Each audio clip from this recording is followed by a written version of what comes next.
A Course in Miracles, Chapter 1, Part 3, Atonement and Miracles. I am in charge of the process of atonement, which I undertook to begin. When you offer a miracle to any of my siblings, you do it to yourself and me. The reason you come before me is that I do not need miracles for my own atonement, but I stand at the end in case you fail temporarily. My part in the atonement is the canceling out of all errors that you could not otherwise correct. When you have been restored to the recognition of your original state, you naturally become part of the atonement yourself.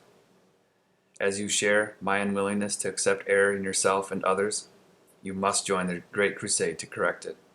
Listen to my voice. Learn to undo error and act to correct it.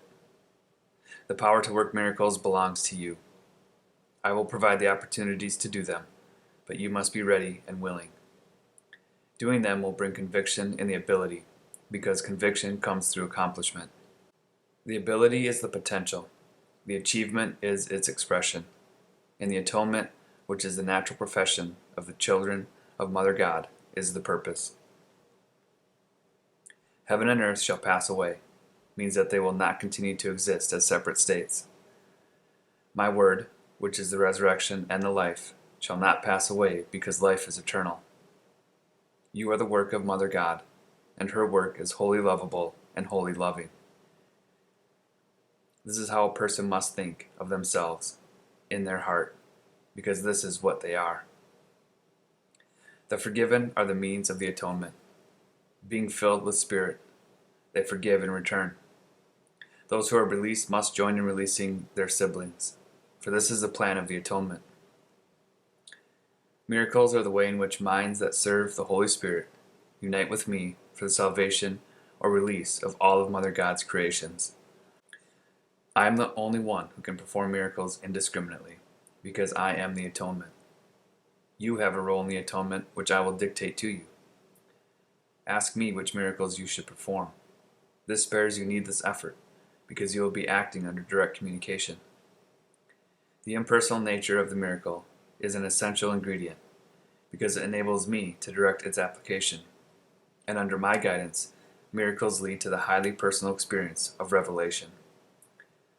A guide does not control, but he does direct, leaving it up to you to follow. Lead us not into temptation means recognize your errors and choose to abandon them by following my guidance. Error cannot really threaten truth, which can always withstand it. Only the error is actually vulnerable.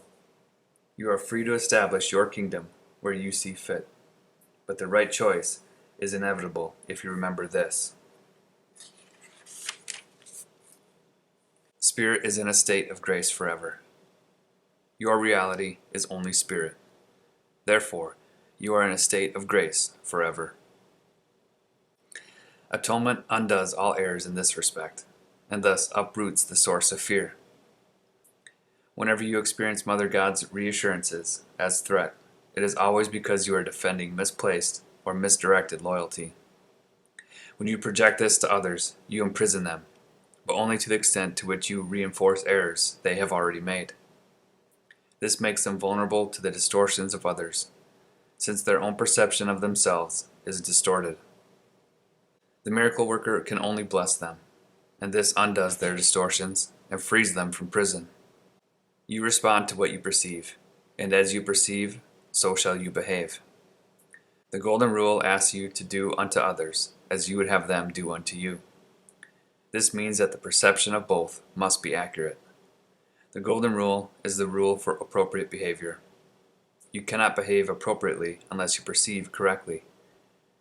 Since you and your neighbor are equal members of one family, as you perceive both, so you will do to both.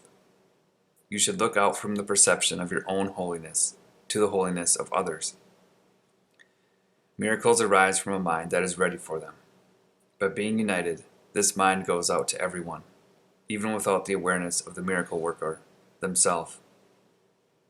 The impersonal nature of miracles is because the atonement itself is one, uniting all creations with their Creator.